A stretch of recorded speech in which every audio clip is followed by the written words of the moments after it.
Welcome to the revolution in the airwaves. It's The Cure with Scotty and Sully, where we don't just talk about the medical industry, we transform it. This is The Cure with Scotty and Sully, where we don't just cover excellence, we create it. Hey everybody, thanks for joining us on The Cure with Scotty and Sully today. We have Mr. Ian Fardy, who is the Vice President of Marketing at NDC. He is also the founder of the Simply Powerful movement, which is taking healthcare by storm. Ian, welcome to episode 5, my friend, of The Cure. Thanks for being here, bud. I appreciate it. This is, believe it or not, this is a highlight for me. So thank you for having me. Yeah, we're thrilled to have you. Before we start digging into some questions, I'd like you just to kind of, well, one, to Sully's earlier point, how's Music City? What's going on in Music City right now? Sorry, Sully. Yeah, it is amazing. I'll tell you, we're very lucky to be in one of the top 3 cities, for popularity in the U.S., especially with our headquarters and events and stuff. But Broadway's out of control. Country music's taking it over. The Neon Neighborhood, I think, is the new name for it. Whoa, not Nash Vegas, huh? Not Nash Vegas. It's now the Neon Neighborhood. And it is going great. It is a beautiful city. And my biggest surprise was the food. I thought I was getting deep fried stuff coming here, but the food is world class. Yeah, it's funny. When I lived there, it's changed so much. I think I moved here in 2009. So I was in Nashville from 2006 to 2009. Yeah. And just, I get why they call it the Neon Neighborhood. It's so much neon downtown and 3-story bars, 4-story bars. So none of that existed back when I was living there. I just read Luke Combs and Garth Brooks and one other. They're all opening like 4-story honky tonks down on Broadway. It is amazing. Yeah. Even my neighborhood, Germantown, you wouldn't recognize it if you came back to Germantown. It's amazing. What's over there? There's a couple over. So really Germantown Cafe. Germantown Cafe is one that we go to a lot. The Optimist is another one that's pretty big Optimist. There. Oku is a sushi place that's pretty big over there, but it's right by the baseball stadium. But yeah, it's amazing. But what's his name? And maybe you name the restaurant, but it's the famous chef out of Charleston has a restaurant. Is that in Germantown or no? No, I think that's in the Gulch. Gotcha. I think that's Luogo or something. I think that's in the Gulch. Yeah, I can't remember his name off the top of my head, but I love Optimist. We have one in Atlanta as well. Yeah. It's a great venue. Yeah, absolutely. Hey, how are you keeping all the Californians out of there, Ian? We're not. We're not. They are coming. I heard a stat that more people are moving to Nashville every day that move to Chicago every year.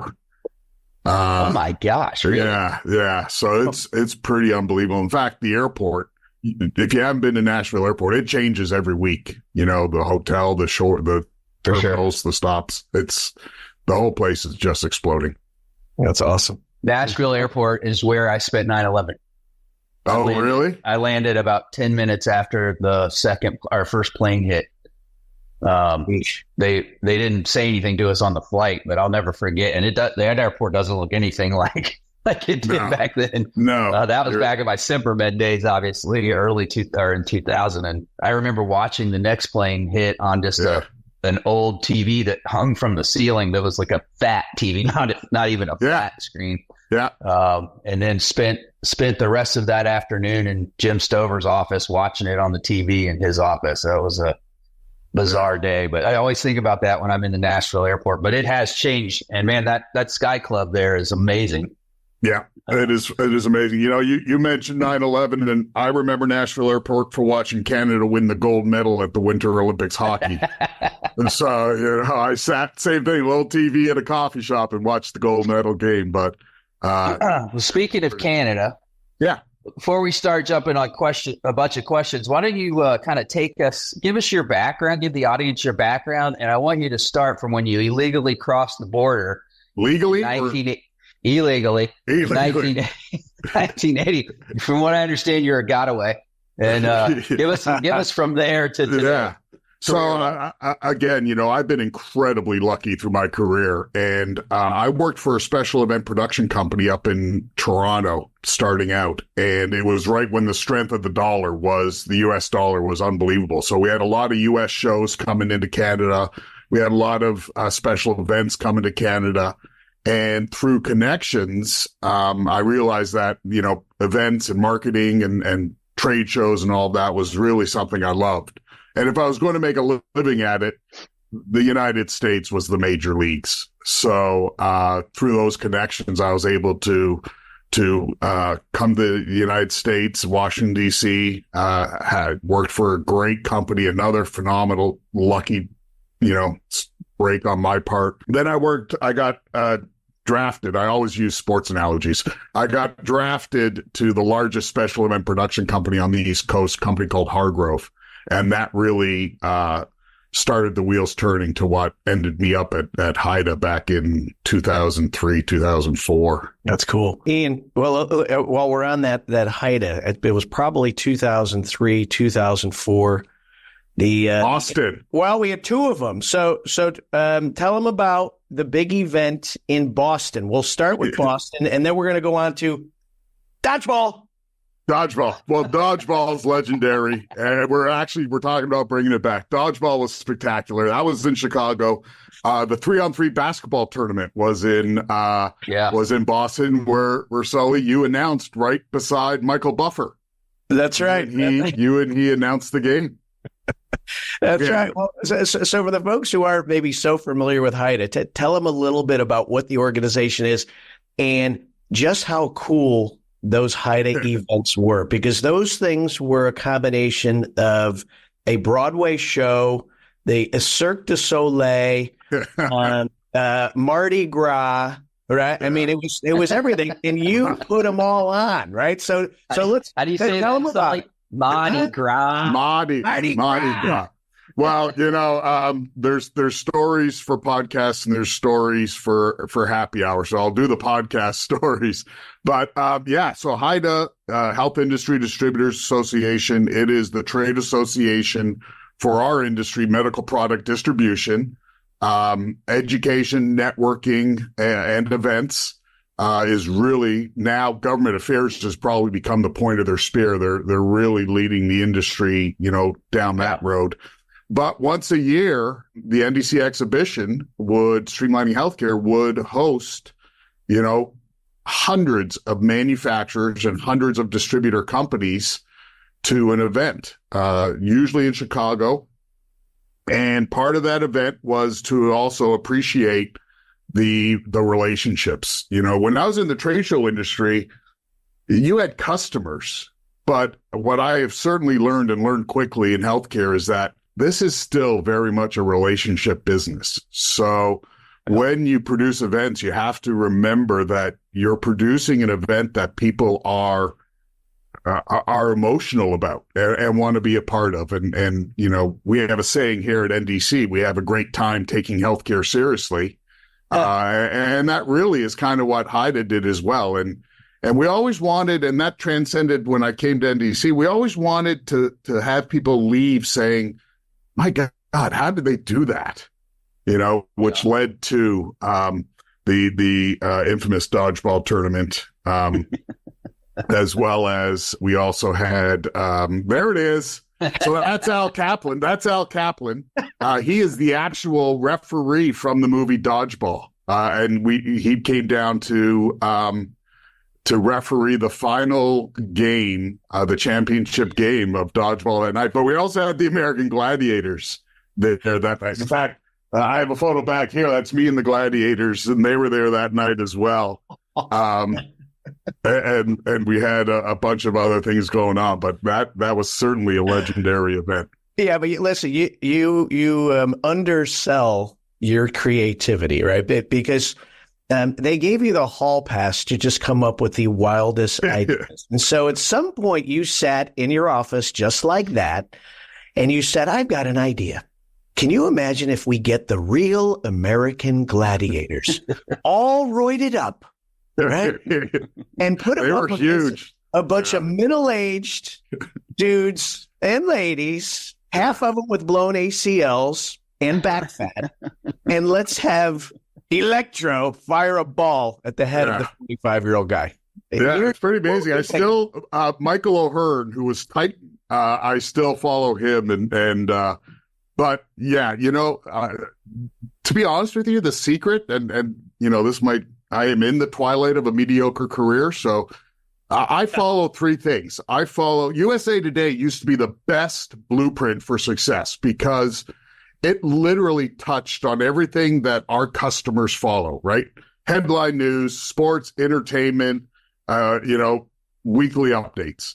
So when you follow music, entertainment, and sports, you're generally touching on things that are critically important to your customers or their hobbies, or even better, their children. So, you do something for someone and you might get a customer. You do something for someone's children, man, you got a customer for life. It's unbelievable. I think Walt Disney coined that phrase. But so we, I'd love to be able to say, came up, dodgeball, we all connected to it. We all knew how to play it. We all knew what was going on. Titans had just come back on TV, or Gladiators had. So that had some pop to it. And then bringing in someone who was in the movie to be a part of it. It's really just finding these experiences that, look, we're 20 years later talking about it, finding these experiences that resonate with people. I hear often, I wasn't a part of the baseball game at Wrigley Field, but I heard that too was absolutely epic. Off the charts. That was Fanning in mid-market. Yeah. I had one of my good buddies, Pete, he was a PSS rep at the time. He played in it and hit a home run in that game. That kid will never forget nothing in that baseball game. Hit a home run in Wrigley Field. Yeah. I mean, it's those things that everybody remembers. You talk about relationships, Ian. I don't think I have a day go by here that I don't hear somebody mention it's still a relationship business. Mm-hmm. It is so relationship driven, and the stuff that you've done. And I also, the other thing that came to mind when you were talking about that, we host about a half a dozen, insight meetings a year with supply chain folks and national account people. And one of the things we get back regularly on our surveys when we're surveying how the meeting went is we love the networking time. We want more, give us more networking time, where we feel like we got to fill every minute of the schedule for them to make them see value in it. They like talking to each other and picking each other's brains. And hey, who's the supply chain executive at XYZ Health System? Can you get me that contact information? And it always blows John and I's mind when we hear, give us more. Yeah. More. It's why we do the Hall of Fame the way we do.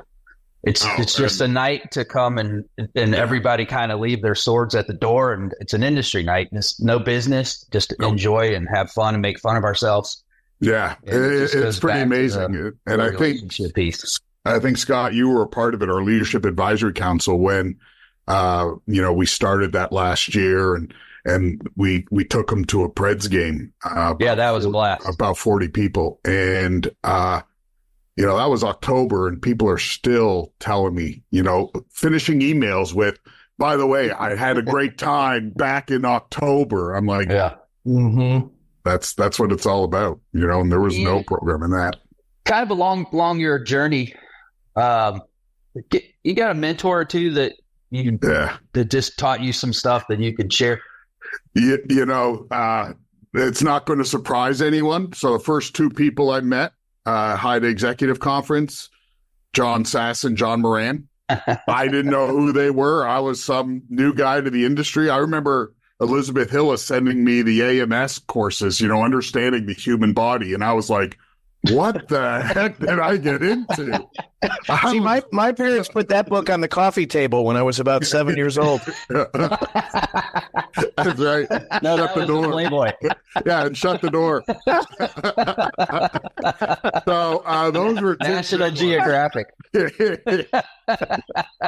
My first chairman was Rassiopi. And I actually attribute a lot of my success to what I call the Rassiopi effect. And I still, I'm still endeared to him to this day. Jerry LaDuca, it was unbelievable. The two that probably don't realize they mentored me the most, Jonah Lysick. I just, how and what she does is absolutely unbelievable. And of course, Mark Seitz, going into the Hall of Fame, he was the catalyst to me getting lucky again. But, I just kind of sat in the board meetings and watched how those people sort of managed. And there was a lot of them, but I would say those are really the ones that I kind of, grew. I pray, I say this all the time. I hope when they say something about me that they're saying it out of friendship. I hope they consider me a friend as much as a business colleague in that, because that's truly how I consider all of them. That's interesting. Yeah. That's interesting. Well, I want to stay on that one. Yeah. I think we'll all agree that 20 years ago when Moran and Sassen and crew were around, it was almost like the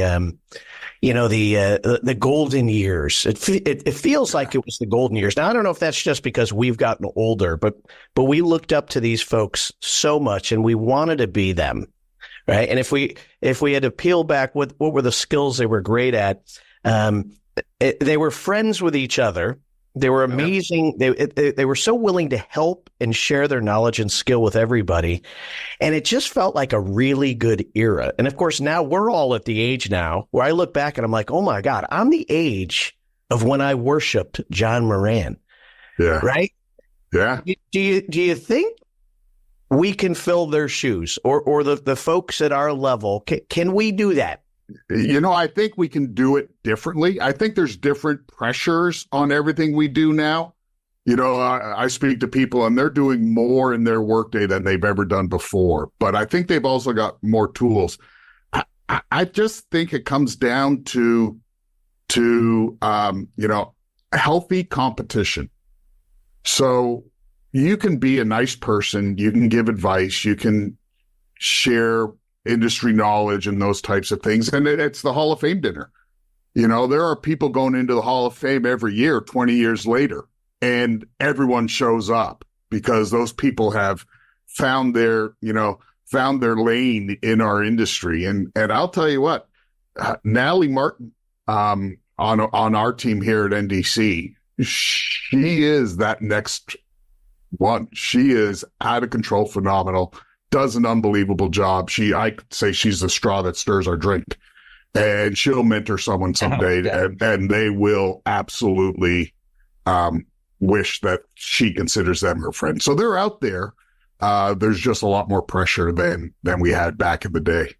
I'll chime in on that, Sully. I think that's a really interesting question, and I think we live in such a different era than those guys did. Yeah.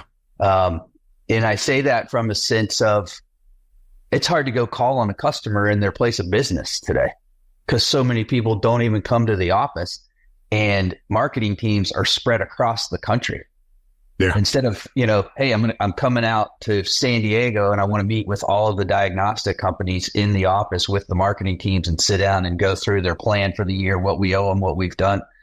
Yeah. Now it's a Zoom. So my comment to that would be, you just have to make more of an effort to continue the relationships and grow them.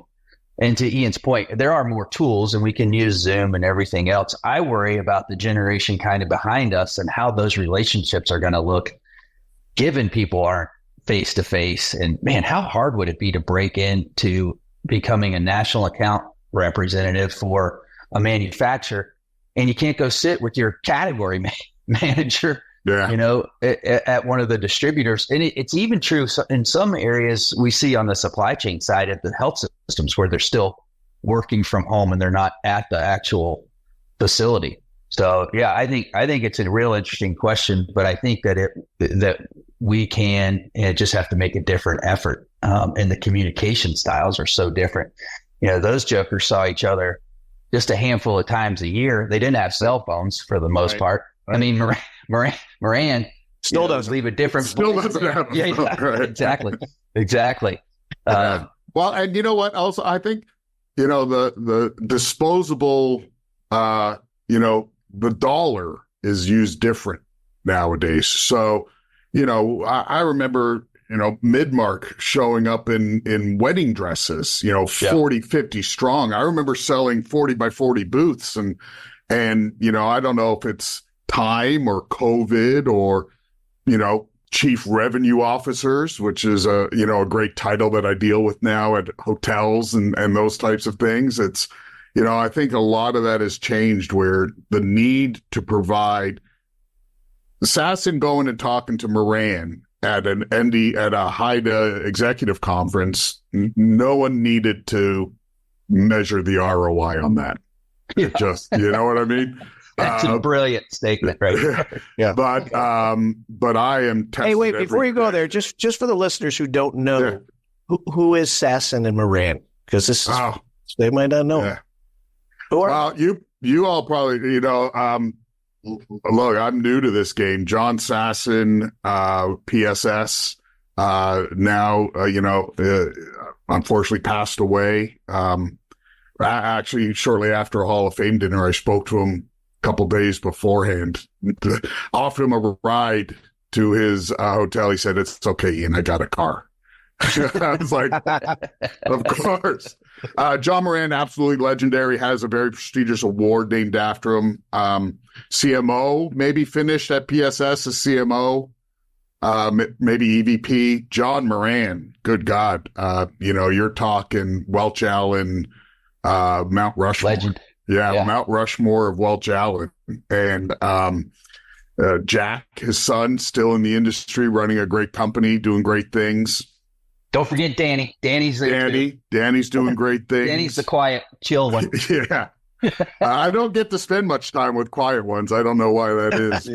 But, two incredible leaders in the industry who grew up in the industry and dared to do things different and were successful doing it. Yeah. Yeah. Two great individuals, John and John, both, they weren't original Hall of Fame guys, but they were the first 10, I think. Yeah. 2 of the first 10 to go in. Sassen was the first one that we did the Hall of Fame dinner for. Yeah. I think Matt Rowan spoke. Didn't Matt Rowan roast? Yeah, he roasted him. Yeah, Matt's the best at roasting. Yeah, he is epic. He is epic. He could rip it pretty good. Yeah. Well, Scotty. Well, Mike, as I'm thinking about this, John Sassen, again, for those of you who are new to who this guy is, big leader in PSS on the distribution side of healthcare, John Moran on the manufacturing side of healthcare. Both amazing leaders, but different guys. Oh, yeah. Right? And so I'm always intrigued, and we talk about this a lot when we discuss leadership, how there's different type of coaching styles, right? You've got your Bobby Knights and you've got your Coach K's. There's different types of leaders who create different types of cultures and different types of teams, right? And I would say the PSS culture was maybe a bit different than a Midmark or a Welch Allyn, yet both were successful, right? Yeah. Pat Kelly was maybe different than a Scott Fanning, but both successful, right? So it's hard to figure out what's the formula. Am I supposed to be this? Am I supposed to be that? What lesson would you give to a young leader, be it marketing or sales coming up, who's wondering, which lane am I supposed to pick? Wow. I mean, you got to be yourself. So, if you want me to be John Sassen, quiet, reserved, intelligent, to the point, it's not who I am. So I decided a long time ago that I was going to complement myself with incredible teams. So I have some quiet individuals who nose down, get some work done. I have some extroverts who enjoy going out and meeting people. And I think you just got to find what you're really good at and follow your path in that lane. So, if you want to be really good, if you want to walk in a room and people come up and high five you, you got to be that outgoing person. In fact, John Moran taught me early. He said, whenever I go to a networking function, I get there early and I stand at the front door and I go back to the front door just before it ends. That way I see everybody coming in and everybody leaving the event and I don't miss people. And I've now done that forever since that one little piece of advice. But I'm a high fiver. We have people on our team that are, a little more quiet and reserved, but incredibly intelligent. Another Hall of Famer, Brian Taylor, always used to, he talk about this, Sully, exactly what you're kind of sharing there. We did a podcast last week with the guy, and he talked about a rep couldn't get past the gatekeeper on stuff, so he started doing magic, and it made me think of Brian. Sully, right? Brian's way of meeting and talking to anybody and everybody at a meeting was at the bar at night. He would carry, and this is not an exaggeration, anywhere from 4 to 6 decks of cards in his pockets. He's like a marsupial. That were different magic tricks. And it is, Ian, to your point, be yourself.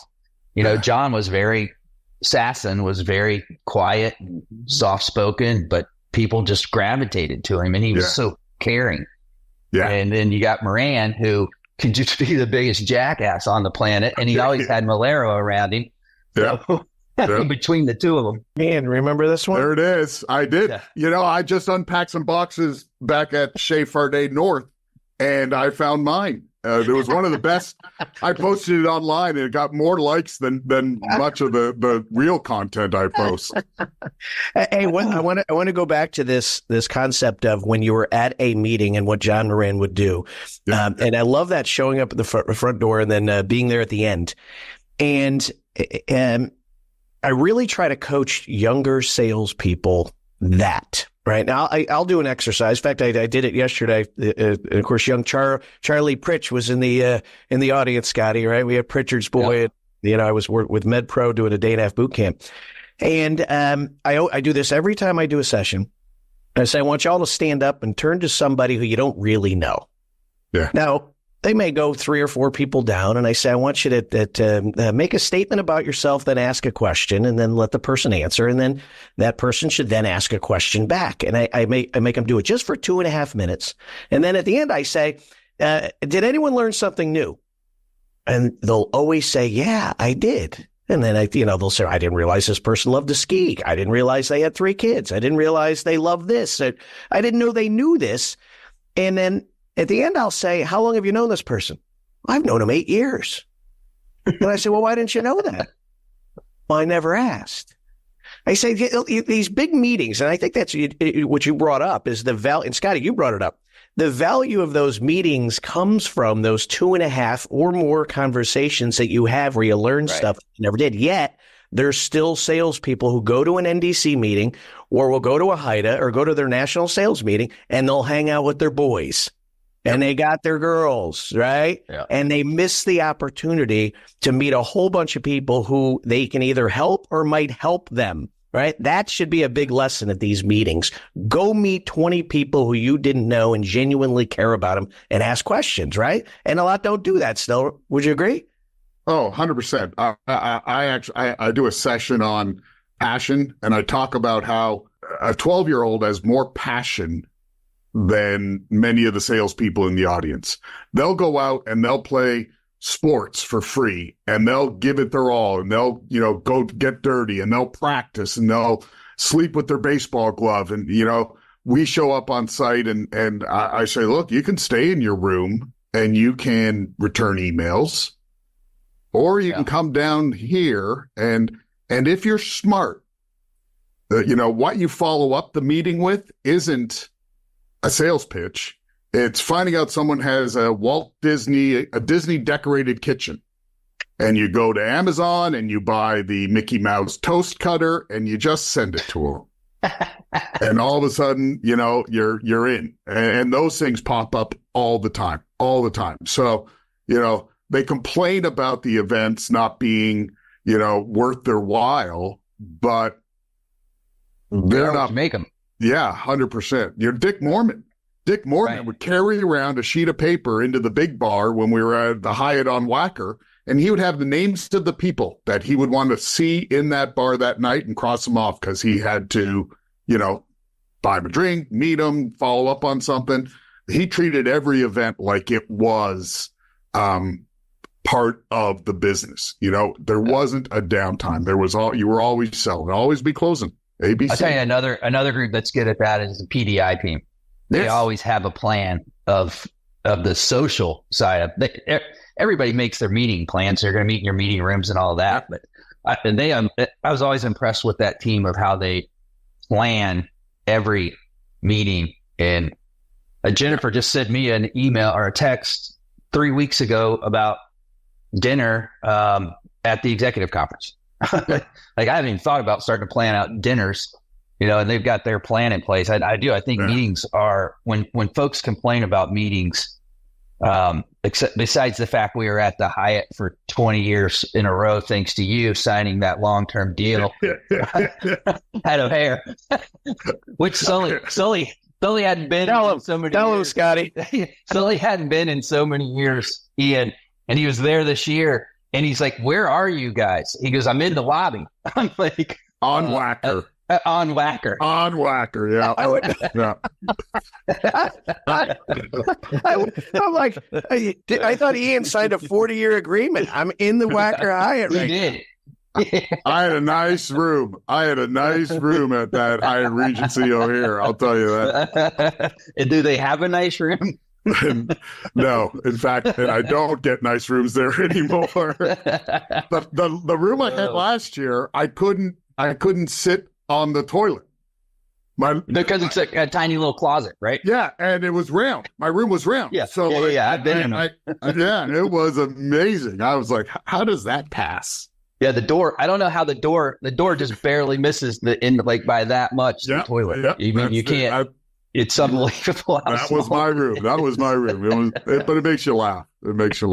That's why I stayed at Whacker. Exactly. Yeah. It's like, I can't find you guys.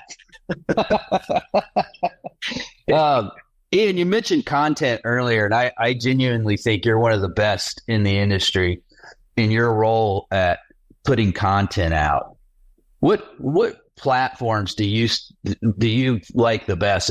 Could you rank them? And I'm talking LinkedIn, your podcasts. Yeah. The podcast has been, if you had asked me 5 years ago, would we have a 41, 42 episode podcast with, I think we're over 2,000 listening hours with 800 subscribers, I'd be like, you're nuts. But here we are.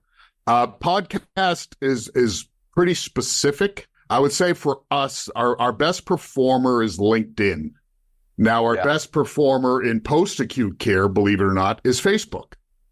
So we're finding that a lot of caregivers, a lot of those looking for care are kind of using Facebook to authenticate products and services and bringing that to their caregivers.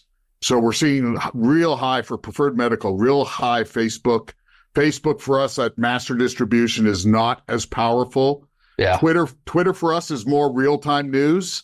What's going on, where's it going, those types of things, show updates, industry updates. But LinkedIn for us is our top provider. And the content, we try to match the personality of the content. So if we're pitching the show, you're going to see Ian get, escorted out of the stage by the bouncer on video. We're doing some stuff now with the airport where it's so new that we're doing videos in all the new restaurants and interviewing the managers there, and they'll be hitting soon. But you also got to pay close attention. A lot of our content comes from you, Scotty. It's daily news and repertoire. So, you've got your thumb on current issues, and then we're able to spin off that and probably, stay in line with the current issue because we follow what you guys do. And it's phenomenal. But so matching the personality, you can't talk about, you can't be crazy and rate Bloody Marys, during cardiac or, sudden cardiac arrest month. So we work hard to kind of match the message to the personality of the content that's delivering it. Are you collaborating with any of the vendors, Ian, on content? And do you have any examples of that? Yeah. So we're doing some stuff now with Duracell that's starting to roll out. they tested some stuff in the UK. They put you in a rabbit. Yeah. That's the wrong, unless you're in the UK, that's the wrong company, but that's okay. So Duracell's doing some cool stuff. We're just literally this morning, I got the email that they got the okay to kick it out. So you'll see some of that. And we have a video series called Join the Conversation that we're partnering with, really around product launches. So Join the Conversation, sort of our clinical solution, because it's on video and audio. Podcast is just audio. So we can get into some of the features and benefits of products. And we're popping, like, I think we just passed 5,000 views of some content we did last week. Wow, that's great. That's probably, that's one of our highest ever, but so we're leveraging some of that as well around these product launches. Just wait till you repost this, buddy. 5,000's nothing. Hashtag all right. Sit down. We've got actually, we're working with our keynote speaker for the May show. She's a phenomenal person. You won't want to miss her. Victoria Allyn. She's a host at ESPN, but a gold medalist for the Special Olympics, Paraplegic Olympics, and just an incredible story. And we were working on a video to hype the show with her, and we got her to beckon the call, and she dropped us a SimPow. So nice. We're pretty happy about that.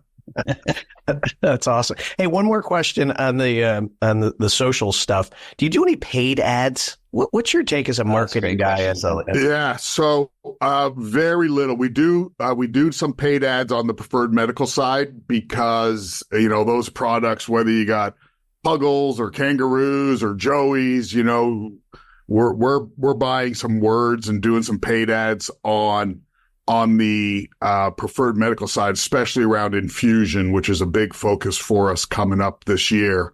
On the master distribution side, not as much. We'll boost every once in a while, for some things, but not as much on the master distribution side because, we're behind a firewall.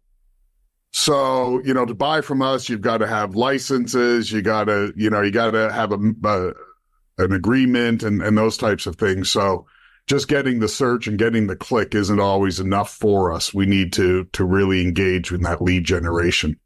Yeah. Hey, I want to ask both of you this, Scotty. And if you think of LinkedIn, so Ian, you've done such a good job. Your videos are fun, right? You on rooftops. And I think that's what makes people want to watch them, right? Because they have a ton of personality. I think they're the perfect length of time. Now, when you add, and Scotty, you and I talk about this all the time, is adding value in your content. So we're making you smarter. So we keep pumping out this stuff for free, right? Daily news, free. Repertoire, free. And so my question always is, even for myself, is when is it okay to withdraw on those deposits and ask for something? This balance between it's not self-serving. Certainly content this is for you. I'm here to make you smarter. But at some point, you're doing it to get business, right? Yeah. When is it safe to say, hey, I want your business, but in a way that isn't, I want your business, right? When can you withdraw from that stuff that you keep giving? And how do you do it? Well, it's getting tough for us. It's data analytics. So 4 years ago, we started tracking our data analytics, and that has now, knock on wood, they came back really good. Our emails are opening of somewhere around 30% higher than the industry average. But what that gives us the permission to do is to go to our partners and say, hey, look, you need to engage more. Here's a vehicle for you to engage in, and here's the cost on doing it. And we now can track how a activation of a marketing vehicle will impact your sales. So they get a chart from us that shows their sales tracking on top of their marketing activation tracking. And it's just a beautiful thing because you can see 15 to 30 days after activating a marketing program, boop, little pop in sales. So that's what they need to really invest more. to go out and get a new supply or new business, on the manufacturing side, it's a little more difficult because, gloves, very tough market right now.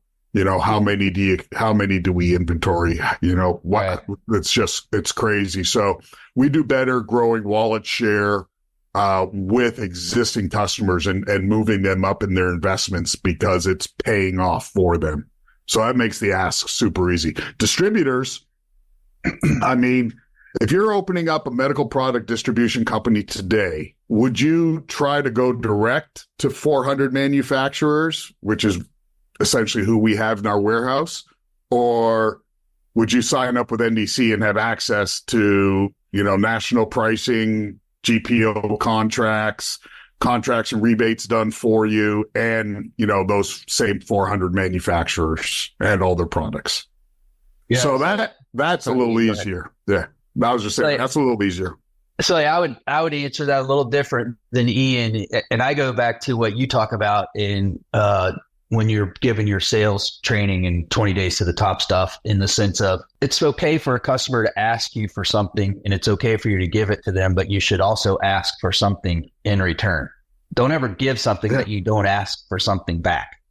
And one of the things that a couple of things, one to Ian's point on doing a marketing campaign, we do our program is called ICE, Information, Communication, Education. You need all three. You've got to keep your brand in front of these distribution sales reps on a regular basis. And you have to do that because I always ask manufacturers when I'm talking to them about advertising with me, my first question is, who are your competitors? And they immediately list off people who make the same products they do. I'm like, no. Your competitor is everybody on a trade show floor that a distribution rep can sell, because they're trying to gain mind share. And for us, that's where the information, communication, education comes from. You've got to give them your information easily, which is why we develop Rep Connect. Communicate to them on a regular basis through the magazine. That's a lot more about branding, staying in front of them. Reps we survey the reps a handful of times a year, and they tell us consistently 88% of them still want the hard copy print repertoire magazine because they're on their phones constantly and on their computers. And then the last piece, which I think is the most important piece, is educating them on how to talk about those products and bring them. And every time we do campaigns like that, we see blips in sales. It's without fail, we watch it grow. So to your point, we do all this content so that I can ask the manufacturer, right, hey, I can't do this for free. Right. It is given free to the distribution sales rep, but I need you guys to help fund this. And, we do get pushback on the magazine by especially younger marketing folks, where they're like, hey, we don't want to do anything print. Here's the thing about it. You want the most beautiful treehouse in the neighborhood, right? Every kid does. Yep. You got to feed the tree. Repertoire is the tree that you're going to put this beautiful thing in. And repertoire is my link to that audience watching your 2-minute education video. Mm-hmm. And then we've gone a step further, and with our 12-time advertisers, we've gone to them and said, hey, we've been writing for 30 years to this audience. We know how to communicate to them. Next, in this coming year, I want you to give me 4 topics you want me to write about. And then let me write about that from the magazine's perspective, from our perspective, and brand the very problems that you solve as a manufacturer. Mm-hmm. But for that, I need a little bit. I can't do that for free because I got to keep the lights on, and I got to pay writers and content creators and the guys that do my podcast and on and on and on. So I think it's very fair to ask that. And I would say the same thing to the manufacturers. Hey, if you're doing stuff for the distributors, it's fair to ask for their business. Right. And to the distributor doing stuff for the practices or the hospitals or systems they're calling on, show them your value. And then it's okay to ask. I want to say it was a podcast I did with the Hiltons, and Brad questioned his dad, Herb, about how high their margins were. And Herb's comment back was, are you not valuable? Are we not a valuable organization? Right. Do we not bring them things that help them make? He's like, there is no such thing as too high of a margin if you're bringing value. If you're not bringing value, then it's a totally different conversation. But I got a little long-winded there. Sorry, but No, you're exactly right. And you talking like that made me think, and I don't know if it's you gave it to them or they gave it to you, but Brad Thompson and Laura Reline, they have taught me more about transparency and honesty and asking for value. It is, we are supplying you with a value. There should be share or fair compensation for that. And they're two of the best at it. Without a doubt. The other thing I think that is key to ask too is, what does success look like to you? Yeah. You tell me you want, is it clicks? Well, clicks aren't dollars. To me, clicks aren't sales. I would think everybody wants sales. Yeah. Yeah. It's not necessarily about the number of clicks. It's can I help you gain market share, mind share over the next year? And if not, I know I don't have a seat at the table next year. So I'm going to do everything I can for my advertising partners to help them gain share every which way I can. Yeah, I think you got to deliver value. You're right, Ian. And then I think you should be able to ask for a fair price for that. Well, manufacturers, you heard it here first. Scotty has given me a license to hunt. Expect my call. Let's tag team. No, but even you there, Ian, you gave a little NDC commercial, right? That's your pitch. Your pitch is, would you rather take the time to find 400 manufacturers, right, or would you rather come? And that's your pitch. You just through your value now. So as I'm sitting here thinking, I'm thinking, okay, Ian does all these really fun posts, and they make the viewer or the listener smarter, or they're entertained. There's great value, but at some point, you're going to have to post something that says that pitch. Hey, the objective of this post is actually to let you know who we are, and I'm going to sell you a little bit now. But you've earned the right because you gave, 100%. you gave. And I think it's okay to at some point say the objective of this post is to tell you who we are, what we do, and the type of people who we'd love to work with. And a final point on this, and salespeople, two types of salespeople. There's some salespeople who never give value. Everything we're talking about, they just go with an open hand. Give me an order, right? Yeah. So they do it too. They don't. There's no content. There's no education. I love your analogy, your acronym ICE, Scotty.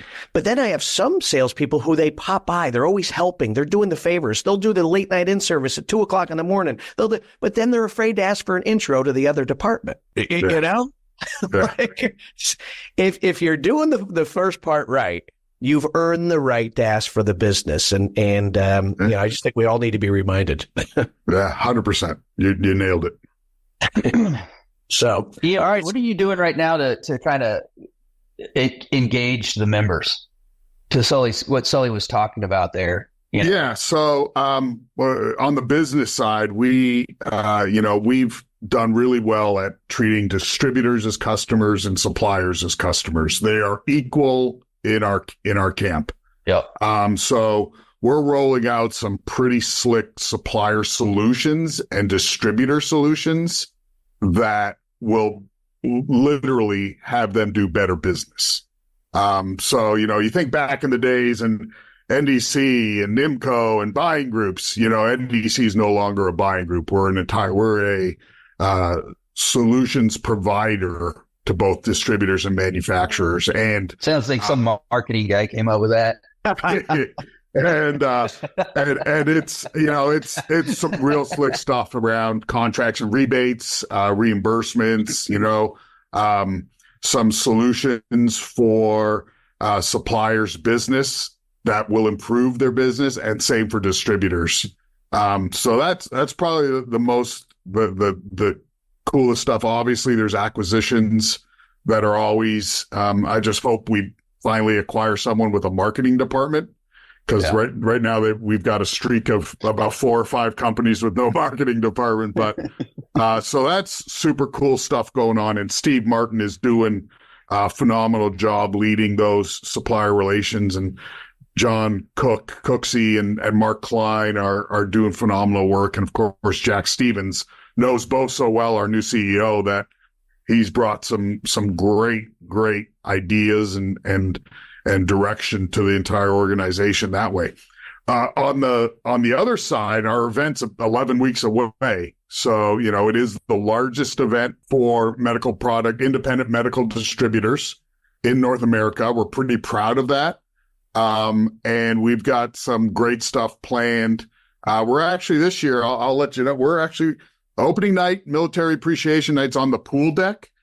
So what else would you expect on a pool deck? We're building a curling rink on the pool deck of the Grand Hyatt Hotel. Nice. And we've got a gold medalist from the U.S. Olympic team coming in to teach people how to curl. Lots going on with the show. Real education this year, too. We got a lot of education, a lot of product training. We've heard that from our surveys. And Scotty, I know you and I have had some conversations about how can we continue that through your services, and I'm eager to continue those as well.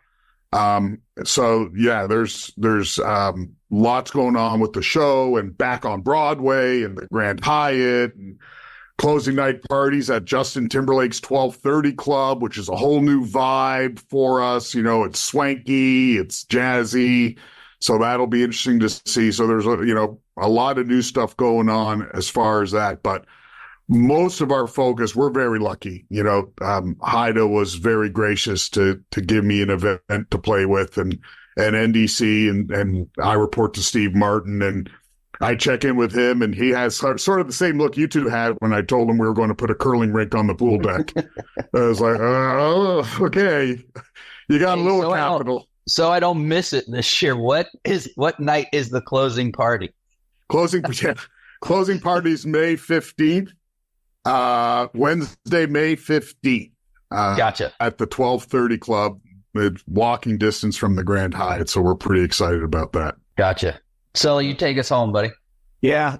So Ian, thanks a ton, man. We know you're busy. And again, keep creating this fun content. You've been doing it forever. Thank you. There's a few guys over the years who've made the industry fun.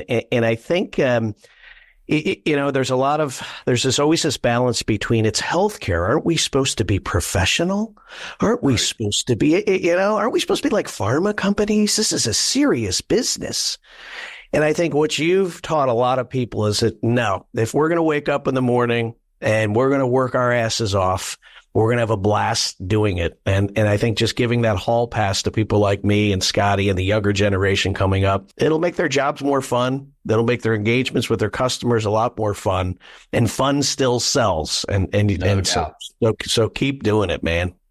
Well, thank you. I appreciate it. And look, it wouldn't work if you guys weren't as awesome as you were and buy into it and, do your own crazy things. And fun is contagious. Smiles are contagious. The only thing you're in control of is how you manage yourself through the day. So it's better to do it with a smile and have some fun, and the work doesn't seem so hard. So don't sit in your room doing emails. Get your ass downstairs to the meeting. Yeah, 100%. You know what it costs me to put on that meeting? That's right. Yeah. Come get a $9 hot dog, please. Right. Yeah. You could be Jack Welch. You could be, as I say, you could be Jack Welch during the day and then Jack Daniels at night. There you go. All right, hey, ladies and gentlemen, you don't want me near the dirty water. I better just pick up here. Hey, if I'm a small manufacturer, but I got a great new technology, or maybe I'm opening up this great new distributorship, and I need a partner. Where can I learn more about NDC? Listen, we love to say yes. So just shoot me an email. Phone me. I will listen and make sure you're put in touch immediately with the right person who can make the decision for you quickly. That's awesome. All right, ladies and gentlemen, check out NDC, one of the great friends of the industry, and we're blessed to have you, Ian Fardy, NDC, brother. Scotty, you close it out. Ian, thank you for being on the Cure with Scotty and Sully. All right, we'll see you next week. All right, guys, have a great time. See ya.